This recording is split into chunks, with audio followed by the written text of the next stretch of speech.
but nobody has yet put together the Japanese aeroplane.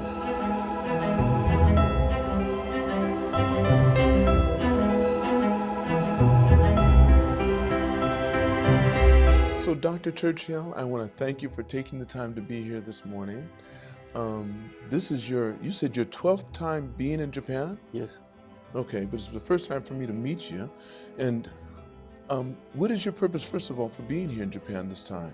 Well, first of all, very happy to meet you and thank you very much. Okay, sure. You're a kindred spirit and a kindred soul, so I can be frank with you. That's so true. But Japan this time is purely an homage to the beautiful sakura season, that all the cherry blossoms are so welcoming and everybody is so mindful of the beauty, which is the truth of what we have in this world. Even if it appears that they are not exactly ready, all of a sudden you wake up in the morning and you see these cherry blossoms all over the place, and you cannot but smile and say, well, I'm at the right place at the right time. You know something someone told me once about the sakura? I said, why do they do every year the same time?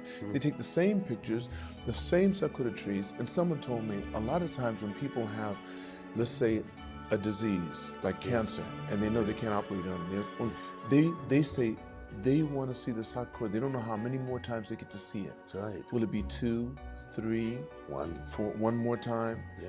And that's why they cherish every time they see it. And if you really think about it, if you live 70 years, you've only seen it 70 times. No, maybe not even that, because you can't count the first 3 years of your life, because you're not aware of what's going on. That's right. Isn't that interesting? I think it's the most beautiful thing I've seen, and I enjoy nature and gardening and flowering. And of course, you know, you cannot escape the fact that cherry blossoms exist everywhere. It's such a type of tree that can withstand temperatures at the extremes almost all the way into the Sahara Desert. And continue to live. It lives, and it lives also in Sweden and the northern parts of Canada. Of course, the expression is always different, the color is always different, but the manifestation of this blossoming, that with the pollinators, the bees, that allows us to create even the fruit that we so enjoy later in the year. And of course, the most beautiful cherry blossoms, they don't produce any kind of fruit because they are designed to bring us the fruit of the beauty and this amazing, faint, very weak and yet overpowering aroma that oftentimes is the very test of whether our olfactory sense is working or not. There's an aroma to the cherry blossom There tree? is, there is, but it's very difficult to perceive. As you see, we're not like other animals, like the dogs, you know, they have a brain nose, and they can smell anything 3,000 times better than us. Well, some of us were able, you know, and they say, the old masters here, the gardeners, for the cherry blossoms, because it takes a lot of work to produce that beauty in terms of trimming and pruning and cultivating the trees. They say, close your eyes and smell the colors. They don't say smell the blossoms or the aroma of them. They say smell the colors. And somehow, the same way when you abstract your eyes in order to see a faint picture, it works. Have you tried that? I have tried it, and I can assure you there is, in my mind, a faint aromatic impact to the olfactory sense. So, again, you know, this is the best time of the season, you know, the best time of the year, the best time ever, because although I've been here so many times, this is the first time where I actually had the length of time and the ease of access to just enjoy the sakura in the center, in the north, and in the south of Japan at different times during this journey here. Yeah.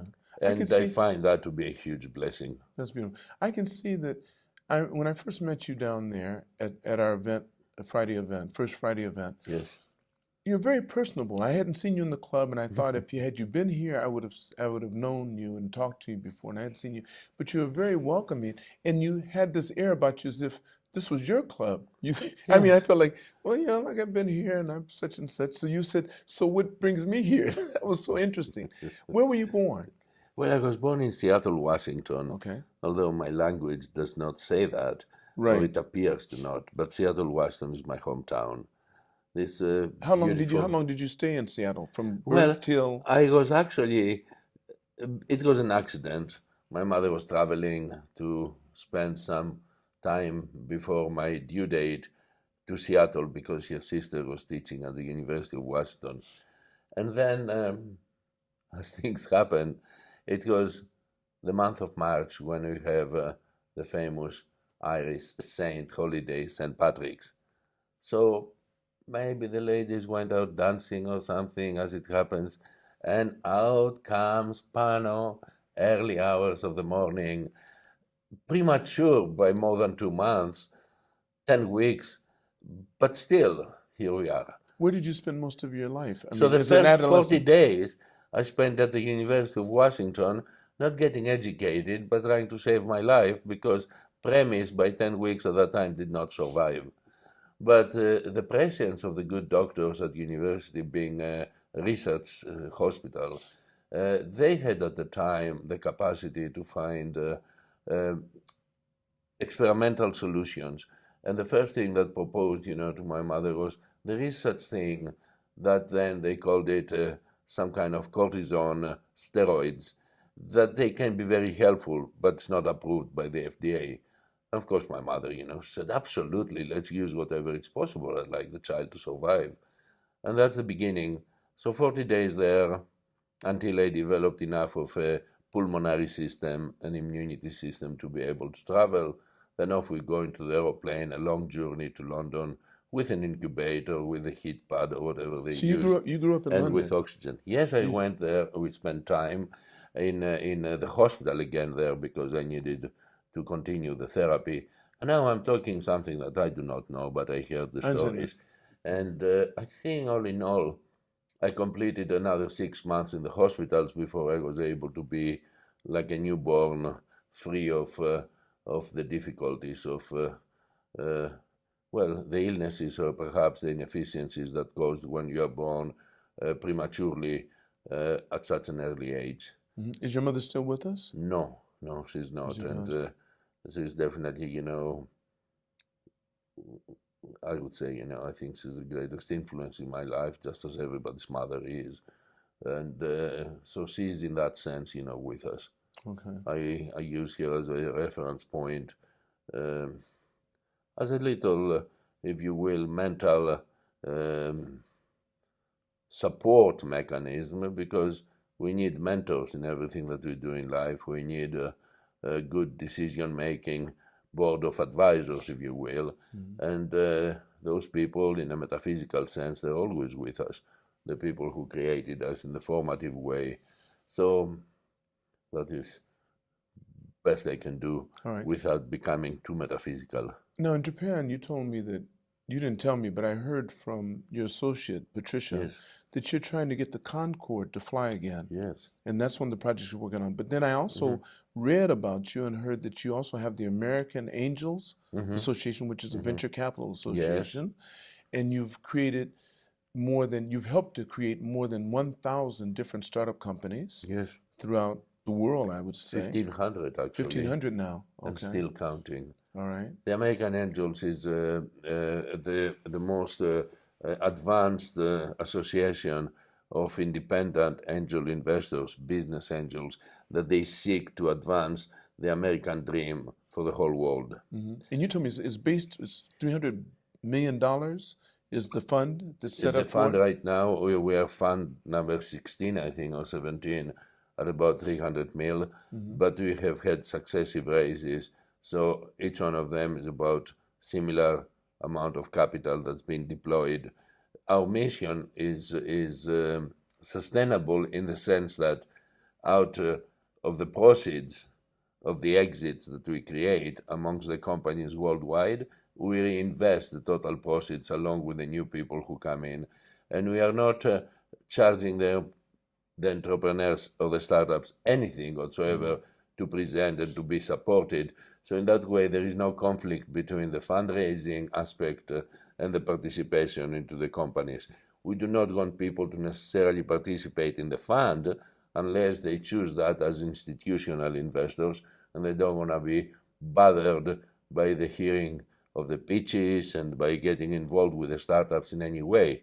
But the angels who are actually hands-on, and most of the successful entrepreneurs who have their own capital, maybe their own family office, their own private foundation, they want to get involved because they recognize that the greatest capital is not just, from the pocketbook, but it actually comes from the mentorship effect of having a senior entrepreneur who can advise the young ones how to go through the troubles of life in order to succeed in this technology startup world or in any other field, and I specialize in life science and medicine. But you focus on women, minorities, Yes. and those that are disadvantaged, basically. Yes. That's who you try to make sure you get these startups Yes. with and try to help. What made you decide to do that, go focus in that area? Very good question. As a business person, we are looking at the market need. And everybody else, among all of my fellow venture capital people and the people who are in private equity and advanced finance, including the banks, they have identified the unique competitive advantage for their business to be the typical, well, unfortunately, it's sort of the Greek system of the university.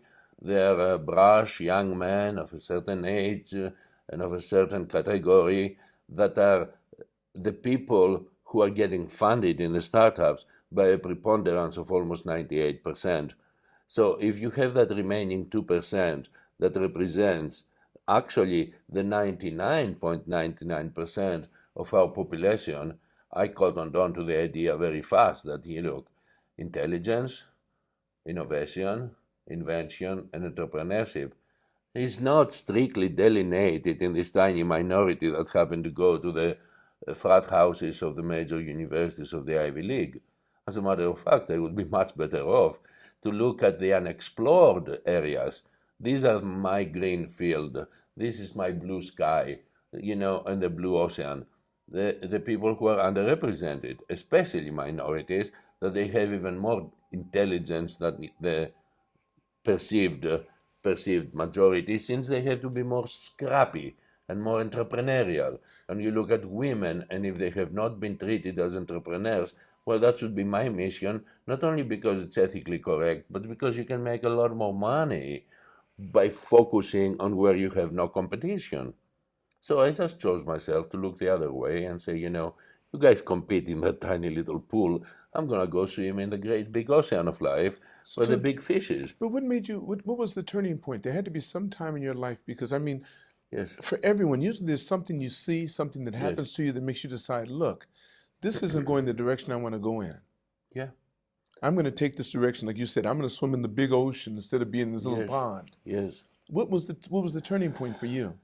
Well, again, Seattle, University of Washington, I tried my hands at MIT, and first at preparatory, Oxford, and then MIT. But then I came to University of Washington, my hometown, because it was the place where it afforded me to really create my own curriculum so I can study the things that most important to me: computer software, communication software, new technologies, physics, nuclear and quantum, and of course, economics and political science, as it all blends together.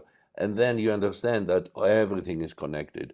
We live in a small, brilliant, and balanced ecosystem that we tend to abuse by pushing the limits of existence for all of us, even though the people or the players who push the limits of existence, they're this tiny minority of decision makers who have no particular desire to understand the needs of the 99%. And that's kind of, very harsh for me to say, because I believe we are also at this stage in our life decision makers, and yet at least we are sensitive enough to know a little bit of what we don't know. And the what we don't know is like Mount Fuji, it's huge. From far it looks kind of small, but once you start driving into the mountain, it's like Mount Rainier in Seattle, it's manifestly great. you can keep climbing and the ecosystem changes and the atmospheric change. And the same thing with our life. So when I was at university and I achieved the measure of success by creating a couple of intellectual startups, which basically I just went to get patents, and I offered it to the nascent mobile industry that was being born in Seattle, the old Cellular One, which was the first company in the world to provide mobile telephony service, and eventually became great, and it was acquired by AT&T and became AT&T Wireless. Do you remember your first startup that you helped? This was it. That was it? Well, it was not my startup, but within the startup, I worked with his wonderful brothers who started this effort in Seattle on East Lake, so I could bicycle from the college to the office, spend some time after my classes. And what I developed the double helix for the antennas inside the telephone. For some reason, I borrowed from biology in doubling up the capacity for the first cellular phones to have two antennas in order to be able to have tremendous reach, because the propagation of two is much greater than the addition of the two.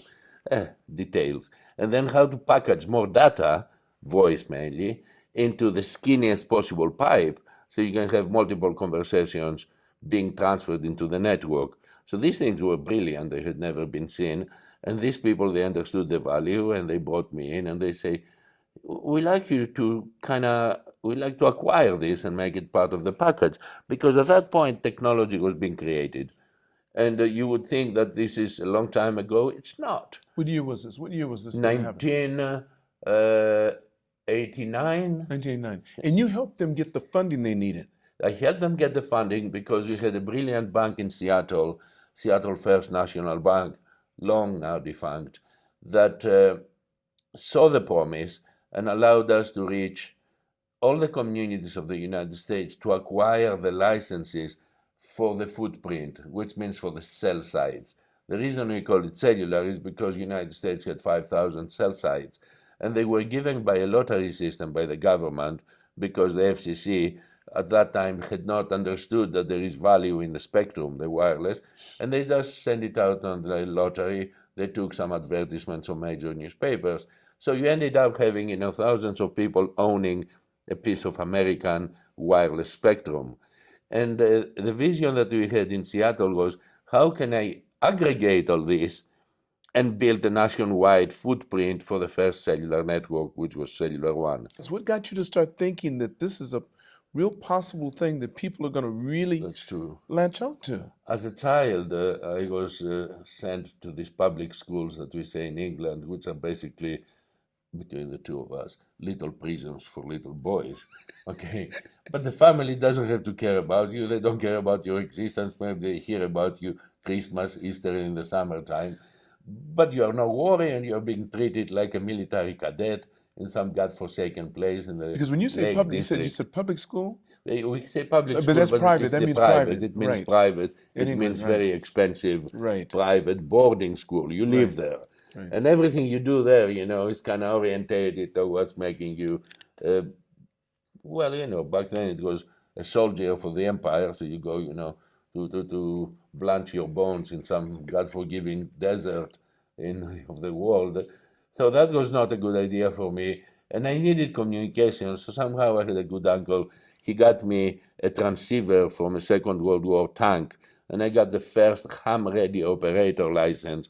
So I learned how to communicate with the world without being in contact. So that was the first internet, So if you you already will. had that feel. So you I already had a the desire. knowledge Right. of radio frame communication. Right. Because on the radio, much like the cellular, it's the same thing. You send frame after frame, and then, somebody, you use your call sign when you speak, and somebody from China or Australia, they send you a postcard, and they say, so-and-so, the call signs, I heard you in Perth. And then you say, wow, how can that be possible? So I had to learn. And you bounce your signal off of the troposphere, literally an atmospheric belt, and it goes around the planet and it comes down on the other side, because there is no direct line of sight that the radio frame requires between, England and the antipodes of Australia. So you learn a lot. You learn the physics of radio frame. You learn the physics of the radio signal propagation. That's what got me to know later on what it takes in order to create a So when you cellular saw footprint. these guys that want to These put this guys, they together, were you the said, best. whoa, I that want to just, work with you, them because these guys, their you saw it. father used to own a radio station in Sahalis in Washington State, and he died suddenly with a lot of debt. And the children and their mother, they decided, okay, we better sell whatever assets, salvage the money, and do something else, because at that time the radio station business, and I think it was AM, was not doing well. So they all came to Seattle and thinking, what can we do for the future? And somehow they got in contact with a Swedish company that was making radio frame equipment, Ericsson, an old company. And well, you know, one thing leads to another. Innovation happens when you study a certain problem, an issue of just an environment, and you ask simple questions. What if? And the question then, it goes, radio has always been broadcasting to many with fancy tall antennas at central locations within the city.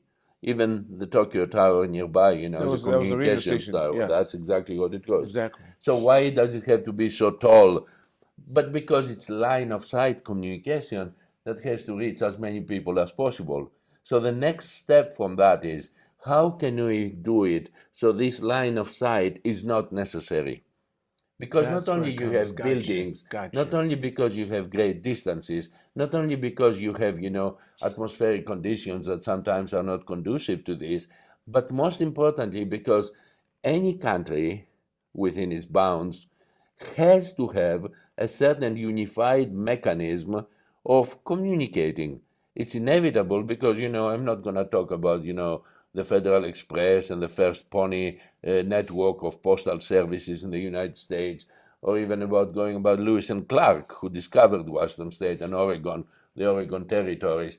But the reason why all these actions were happening, and even as human beings today, we try to expand our footprint even in other planets, is because we want the unification of our capacity to exist as a species.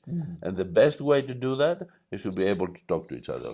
But I trust fully, speaking from my own human experience and speaking from seeing how I grew up, and with a certain amount of difficulty, disconnected from family and not getting perhaps all the love that I wanted, and that made me maybe better or worse. I don't even know. The jury is out on that.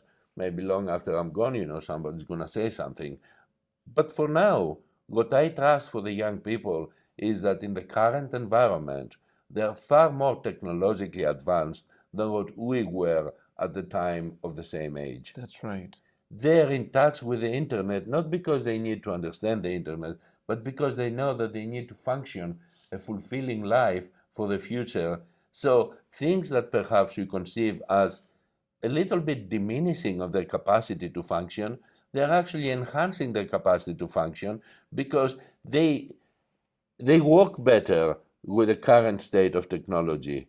If you will, you know, there is a possible expression in Seattle which say they grog it. They really get it into their stomach. Got it. Things that we don't get. They understand it viscerally, That's not true. necessarily mentally. Right. Maybe they cannot describe how the analog, you know, systems used to work, but they don't have to. But I think that you would find out that life is a great educator. Life, through this well-described school of hard knocks, will teach everybody whatever they need to learn. And if you are even a little bit more open to accepting the deep knowledge, then your critical faculties, they increase almost exponentially.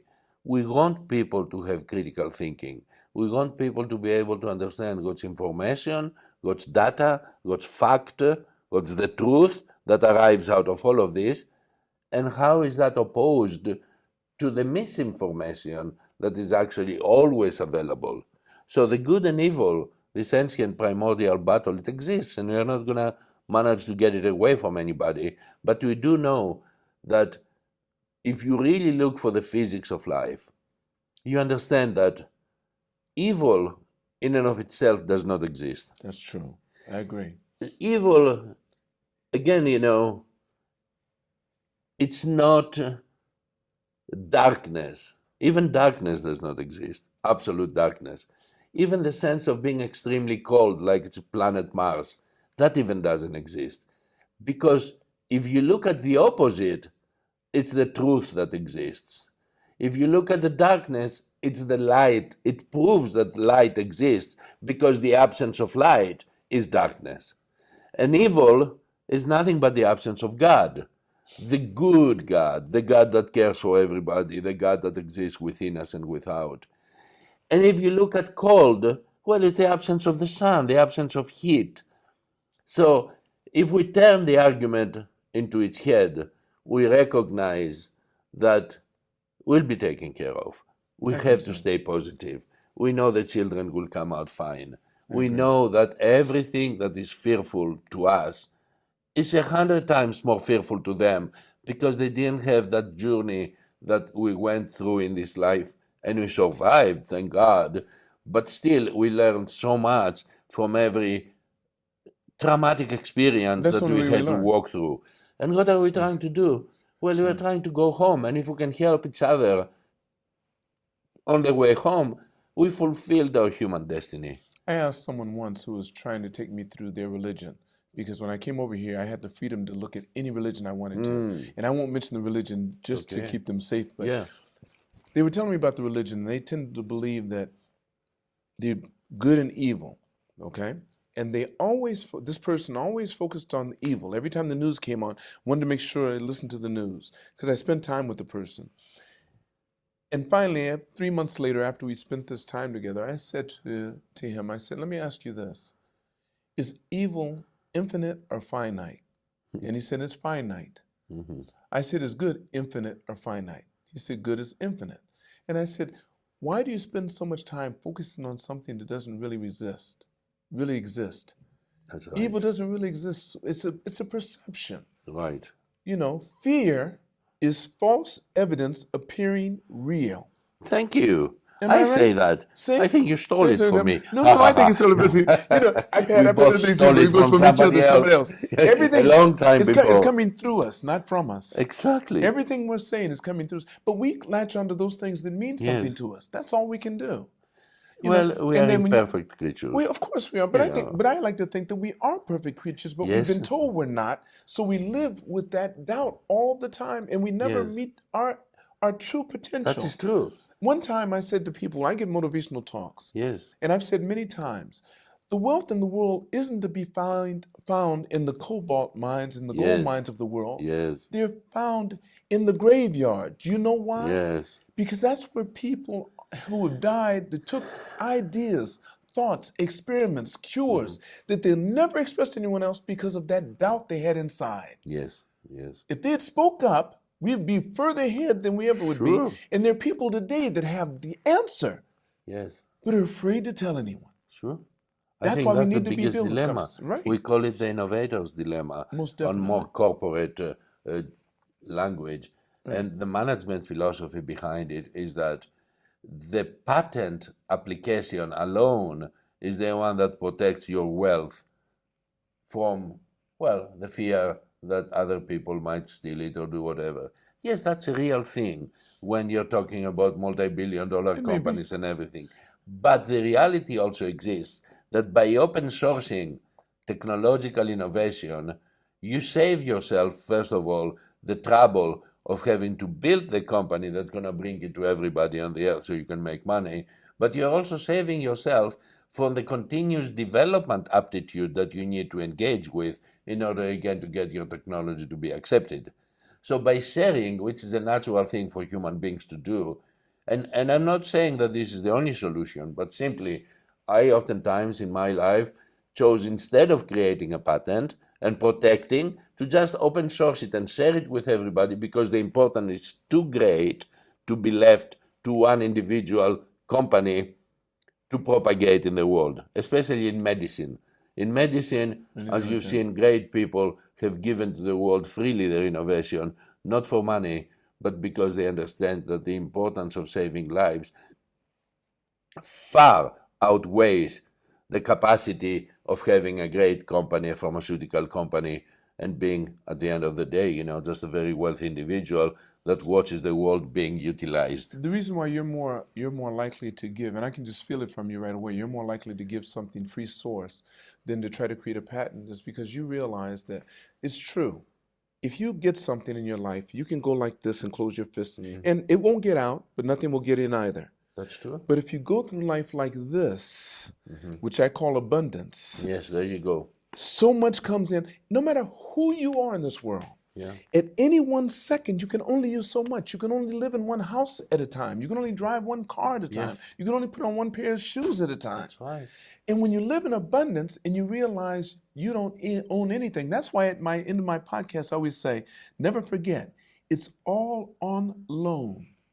We don't own anything, including this body, that we will give back ultimately after a while. And that's why perhaps you need to enjoy the moments that we have Most together definitely. here on earth, because at the end of the day, human capital is what we have.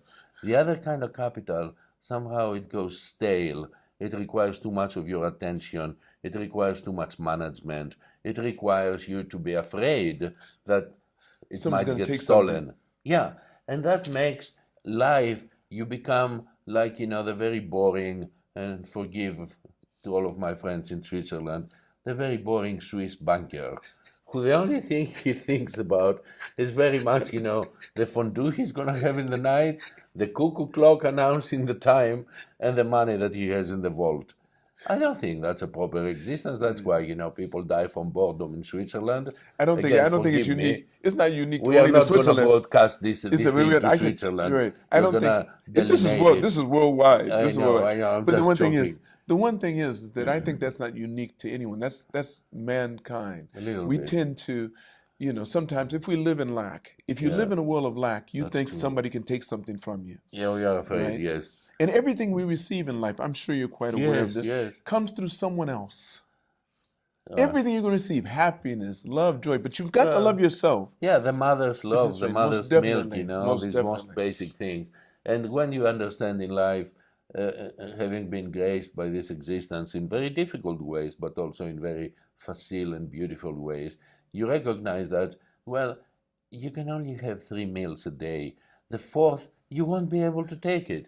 So why should you strive to have a refrigerator that's the size of, again, the Swiss bank vault, filled up with things that most of them are going to go bad and you have to throw them away as we throw 50% of our food, instead of investing in the human experience of having a friend, a new friend, a good That's right, friend, that's right. talking about life, early Sunday before people go to church and saying how blessed we are to be alive and see the cherry blossoms, which is pretty much the most basic thing that you see when you're looking at life from a positive attitude. And positive attitude does not stay with us any longer than the cherry blossoms if we don't cultivate it. I like to say this too, and I'm sure you said this. Yes. So you've talked with people, I'm sure, I do it, and they'll say, I tried that motivational stuff. I tried it once, and it didn't work. And I asked them this, did you try breathing once? And then stop? That's right. It's something you continue to do. It's not something you do Absolutely. once and think it's going to work. You have to Absolutely. continue to do it. You don't just eat once. You eat continuously Yes. to keep yourself nourished. Let's get into another And area. walk about. But before we go to Sure, the sure, other sure. area, I'm just going to say one more thing. The sakura, the cherry blossoms, happen only once a year, and they are very transient. Maybe they last a week at best, and then the green stuff starts coming out. right.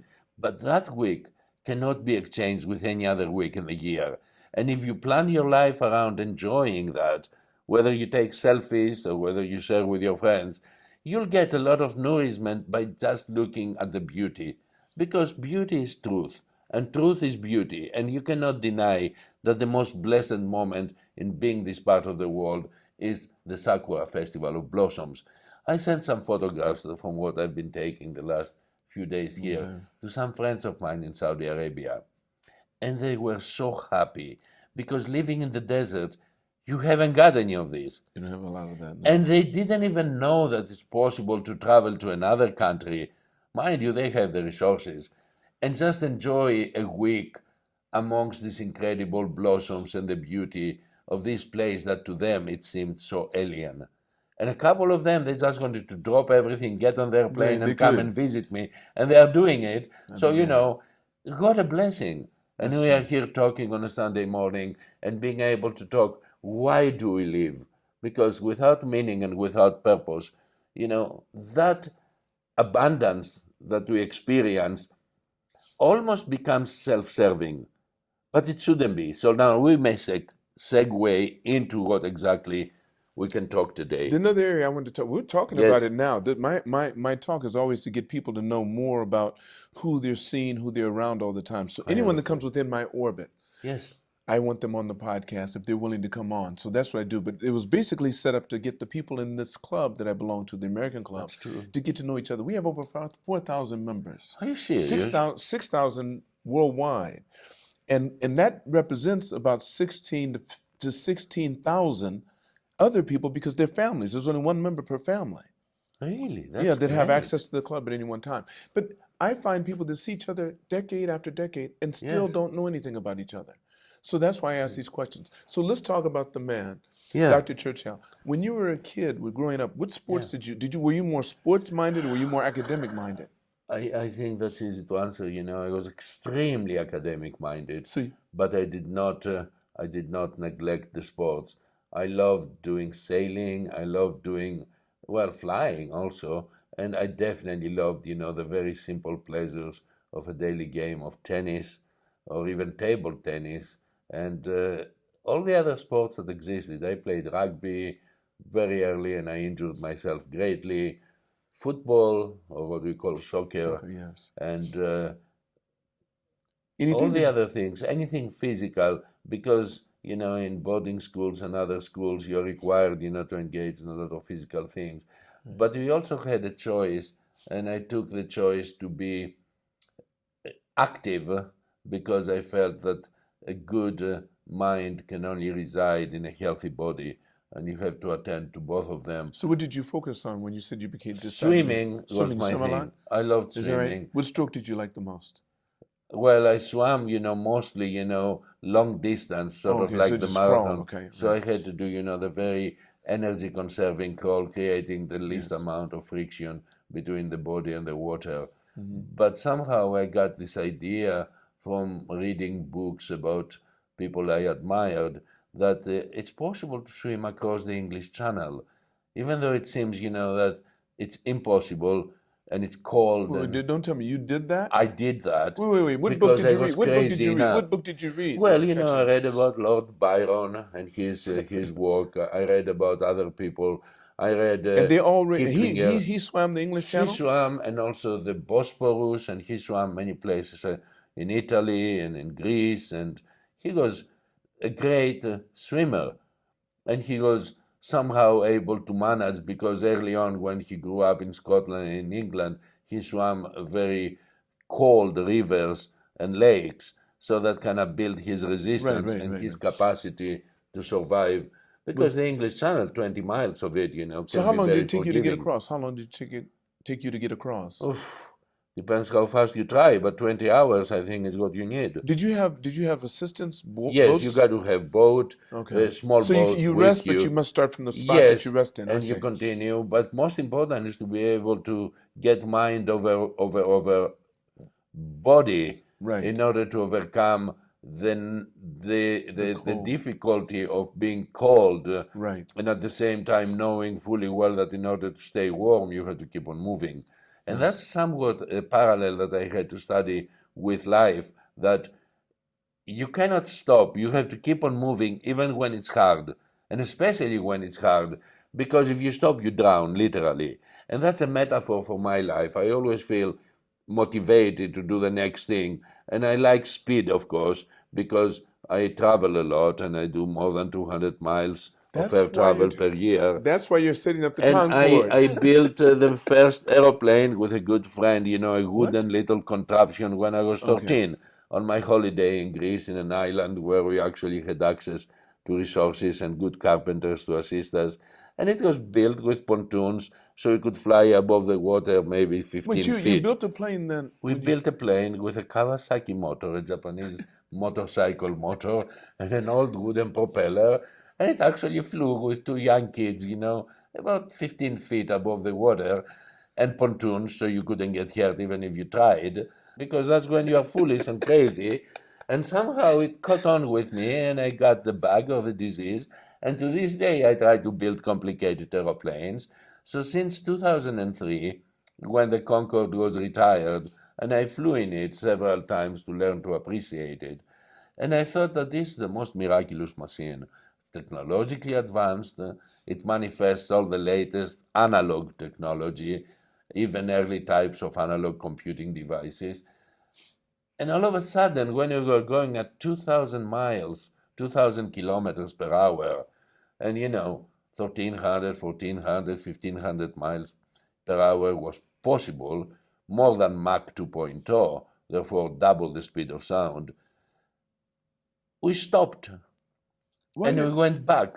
They said it costs too much to maintain. I heard that. They say a lot of things. They say a lot of things. They do. I don't know what's true.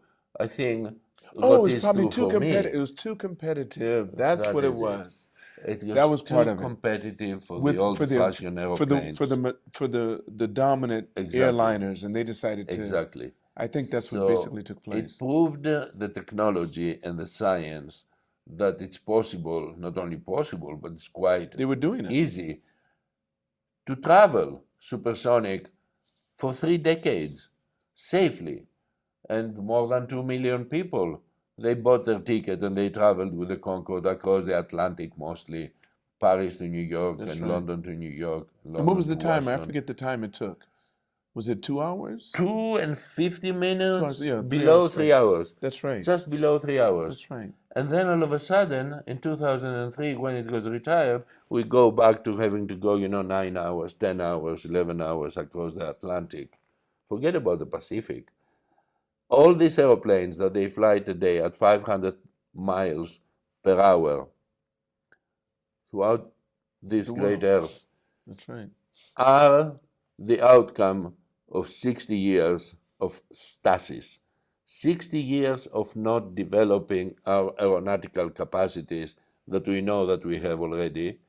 60 years, it's like you take the Shenzhen, the speed train here in Japan, and all of a sudden you put it back in the garage, and you tell everybody, let's use the old engines that they transport the mail and the packages and the Amazon tchotchkes and whatever else, and we are all going to travel the people like that. I think you will be pretty much facing the dark ages of transportation. So your goal now, while you're here, are you talking about any of that while you're here in Japan? Yes, absolutely. So tell me what your goal is while you're here in Japan. So my goal here, and again, being, besides, enjoying the blossoms and the beauty and the truth of that, is to build the Concorde, the new Concorde, here in Japan with great partnerships and with a great idea that Japan is the best nation to build the fastest possible transportation mechanism for the air, much like it was the first and the best nation to build the fastest possible train transportation, because the particular nation has a tremendous industrial policy, a tremendous pride of responsibility of the people who are building things that are high precision and certainly, best engineering in the world, high quality and high safety. And of course, there's many places on this earth that they can do that.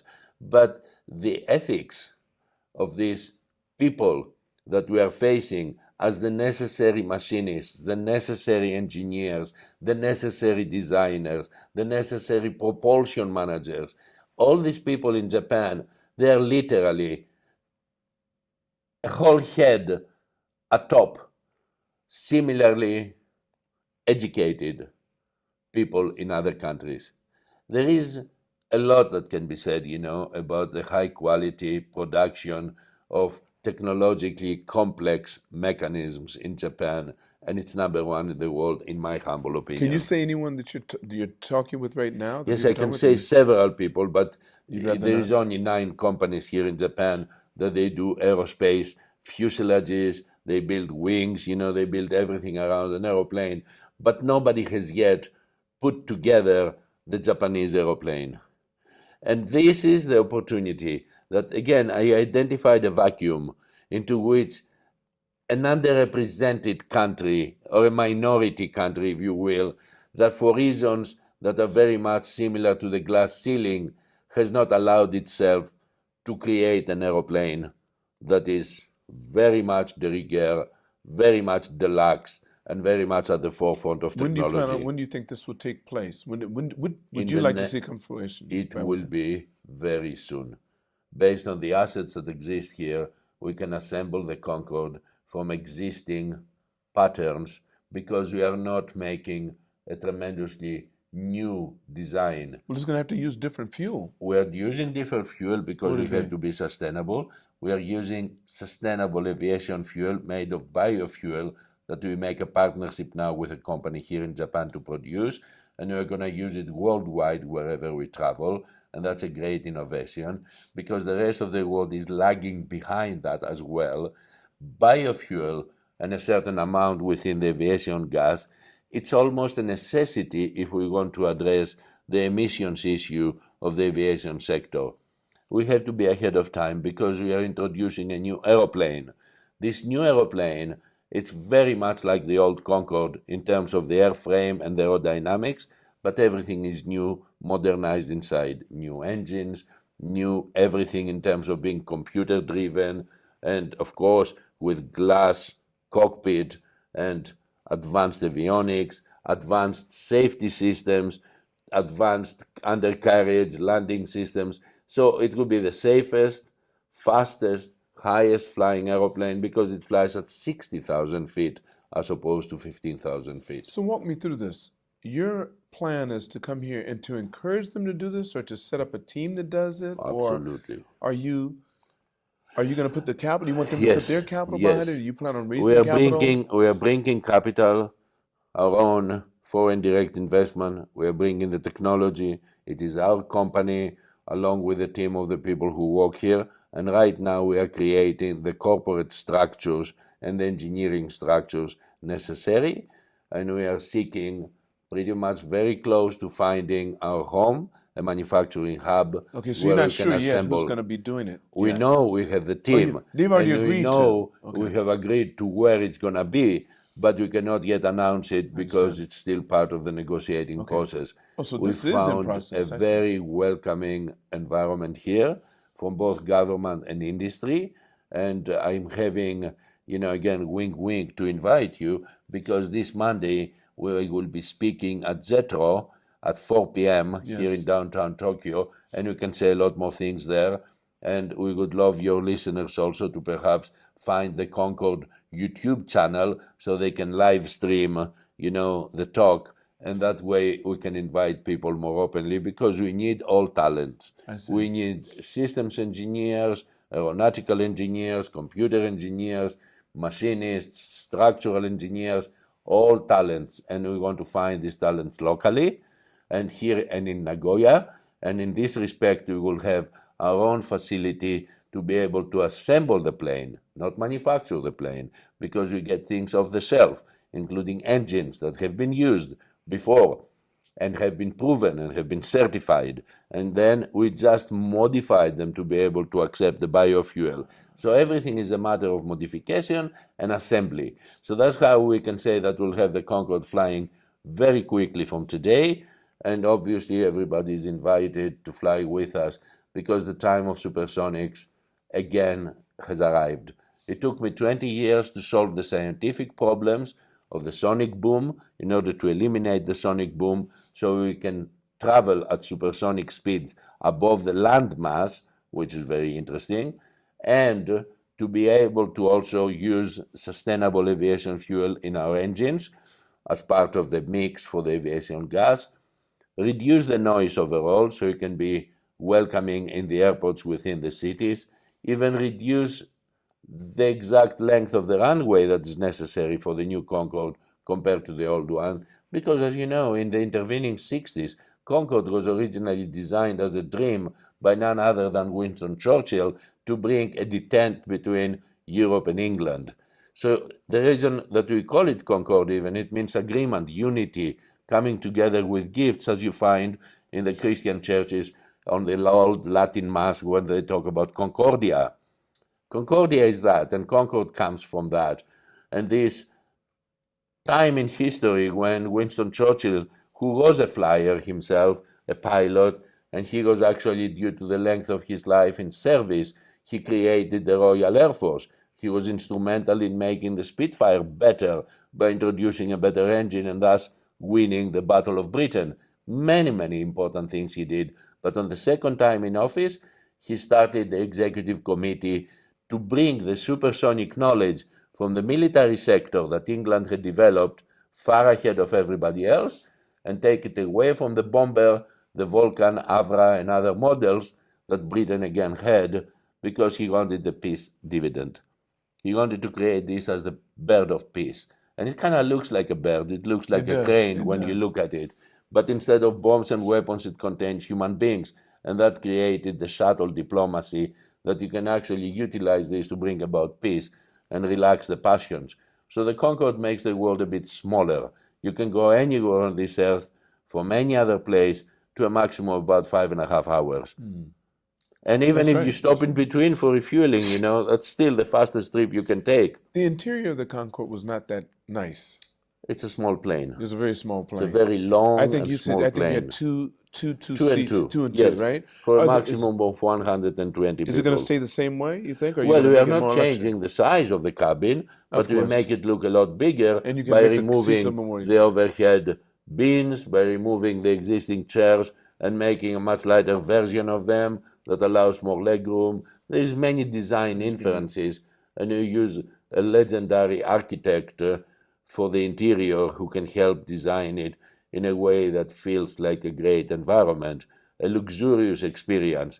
There is a lot of things that we change that are very important in making the Concorde experience the best experience in aviation, but most importantly, the most human experience, to be treated like a human being with gentleness and kindness and care, instead of just being thrown a bag of peanuts like you're in the zoo, and you throw peanuts to the primates. I heard in your speech that you gave before that you said that these airlines take people back and forth like cattle.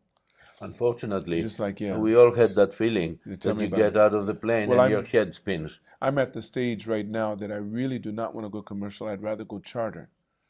Because there's 14 people then. That's right. It's much easier. You don't have to go through the same terminal. You're right. You just herded through everything, and you're made to wait and sit up there, and then you talk to someone who's tired of dealing with the masses. It's not a pleasant experience anymore. And it's actually, unfortunately, the only experience we can have, because we travel a lot, and the people who get you from here to Ulaanbaatar or some other place that you have to go just to speak to a conference, and you know that the journey is going to destabilize your brain for 3 days due to jet lag. That's why we said, well, let's get a Concorde. At least it produces no jet lag. It gets you there faster. And at the end of the day, you're traveling with people that, because you're traveling above the turbulence and the atmospheric winds at 60,000 feet, you can get up and walk in the bar in the back, have a drink, talk to somebody, come back. No chance of having a misstep. So we dispense with a lot of the things that the older lines consider necessary. We reduce the weight of the plane significantly. By changing the engines, we are able to consume 50% of the fuel that the old plane was consuming, therefore making it much less expensive for the passengers to fly this, and the price is approximately business class price, and even on the low end of the business class. So what's not to like? Do you see a lot of resistance from the major carriers? Oh, absolutely. You already see, how- the so how are you gonna handle negativity that? campaign. How are you going to handle Well, that? like you handle it. Different? You don't pay attention to the haters. You just pay attention to the ones who actually share a Right, little bit of right. love with you. I used to say this: a threat's only a threat if you Yeah. accept it as a threat. That's right. That's right. It can sound like I like to think it depends on the voice you put on it. If you use Exactly. Donald Duck's voice, it just sounds like a bunch of chatter. It doesn't bother you so much. Exactly. We say, that you have to use the helium balloon, Right. That's what, if you make their voice sound like that, it seems amusing. It It makes is you laugh. amusing. You laugh, It and is they wonder why you amusing. laughing. I'm serious. I know, right? Let me ask you this. Yeah. So you're going to be seeing yourself coming back to Japan a lot. A lot. You're not going to run for office again in No, Seattle? all You don't want to that be on is the Senate behind me. anymore? Come All on. that is That was only a behind couple me. of years ago. That was in Well, it 2022. was a few years. You ran for the Well, Senate. no, I You didn't didn't do run that. anything for the city. No. I thought you ran for the Senate. Oh, You for wanted the to become Senate, yes, but that was in 2017. But what happened in 2022? You ran twice for the No, Senate. before that, I actually, in a was moment of audacious enthusiasm, I ran for the U.S. presidency, Oh, the highest office. And I spent, I'm not even going to say that, but Okay, billions, and it's Right. not worth it. And my mother, thank God she was alive then, she says, you should have spent your money better if you wanted to. You should go to Hollywood, because if you're going to become a millionaire in Hollywood, you start out as a billionaire, and at least you get some enjoyment out of it. I see. Politics is a thankless job. It is. That's It's true. totally thankless. Well, I I mean, a was lot of the injured, positions, as you know, in America, politics has become a blood sport. And I was injured in 2017 because when I failed on my presidential campaign, I supported another person who was the most likely contender at that time, and who I held that he had promised to correct some of the mistakes in our governance.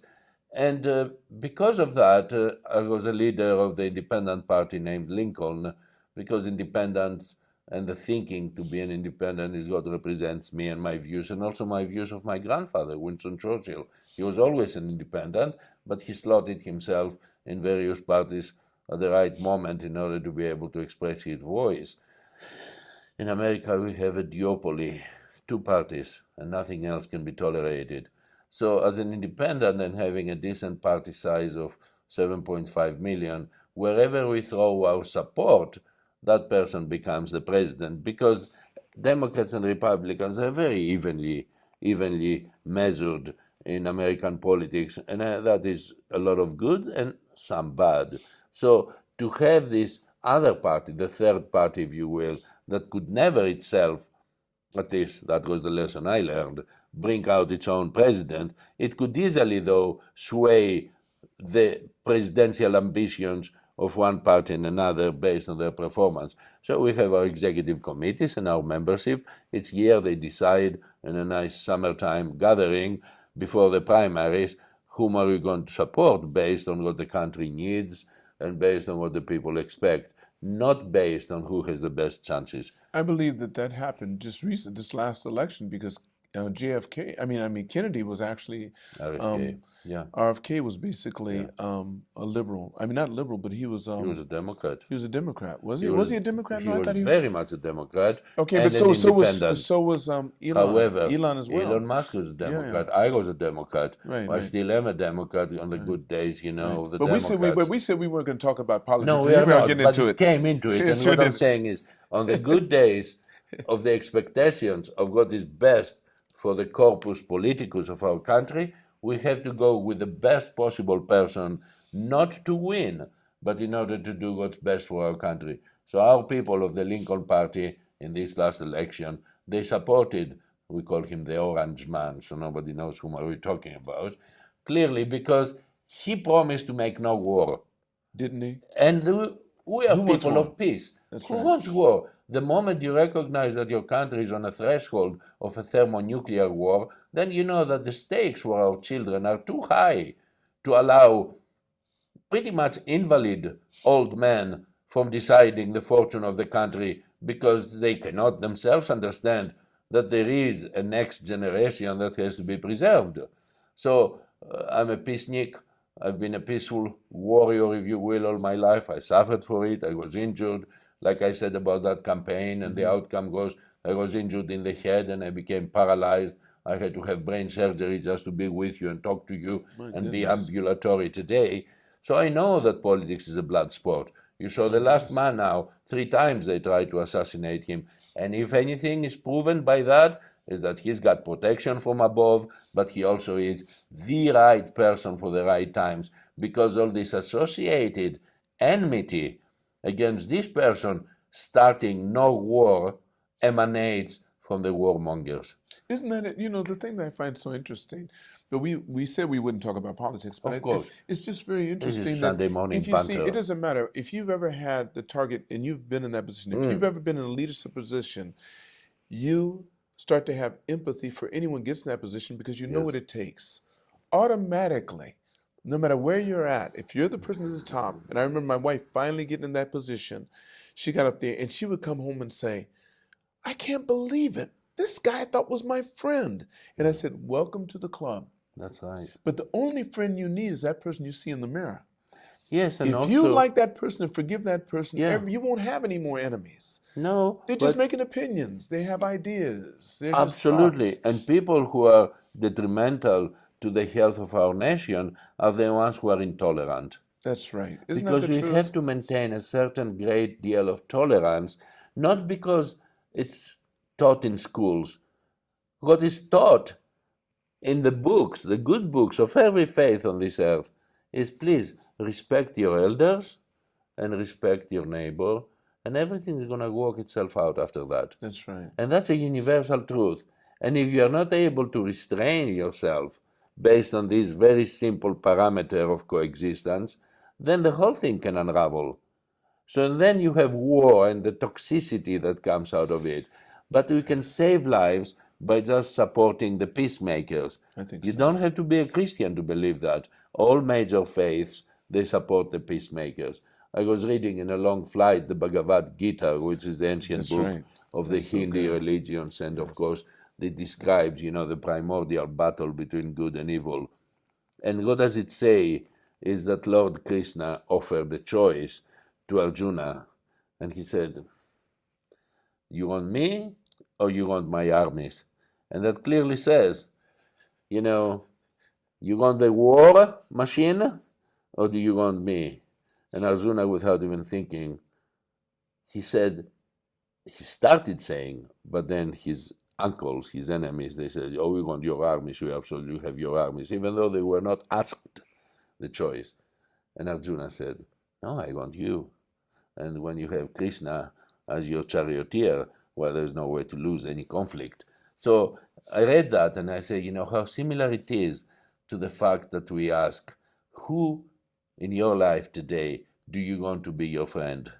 And today, this morning, I'm blessed because I choose Lance, and you've given me an opportunity to speak about things that I haven't spoken about for very many years, and I didn't even think about for many years. But this is the mark of an intelligence that you possess, and I hope that you will be a new friend for a long time. You helped to wrap this up. That's really good. Thank Before you. But before I Yes, end, yes. the podcast, there's a question I always like to ask Please. my guests. Please. If you could go back in time Yeah. and meet the younger you Yes. and give yourself advice, Yes. how old would you be at that time, and what advice would you give yourself? I'll be 13 years old, and I'll be building this wooden contraption called an aeroplane over the sea, and I would get a much better engine, much bigger, and one that can actually, carry you across the waters for an hour or so. So, always improve. Whatever design you have on the paper, you got to improve it 100 times in order to get there. So I have the same thinking today about the Concorde. I wish I could put a lot more engines instead of the standard 2 and 2 under the wings. And it might be possible. So if you see a Concorde flying with 4 engines under each wing, you'll know it's product of this conversation. Ha, ha, ha. Thank you very much, beautiful. Lance. Thank you so We much. are going Thank to you do so this. much. And we're going to fly together. That's You right, have we a will. standing invitation. Most We definitely. fly together in the first certification flights Oh, that would be because we beautiful. need other interesting individuals to have the conversations that we carry on. Again, to all of you out there, I just have to remind you of my invitation. Please come at the JETRO downtown facility, or just go to the Concorde channel on YouTube and listen to our talk live streaming Monday, Tokyo time at 4 p.m. till about 5 p.m. Beautiful. Thank you again and have a great Sunday. Thank you again, Dr. Churchill. Thank you. I want to thank all of you for watching or listening to this podcast. And never forget, it's all on loan, so continue to reach for the stars. Because you're too blessed to be stressed.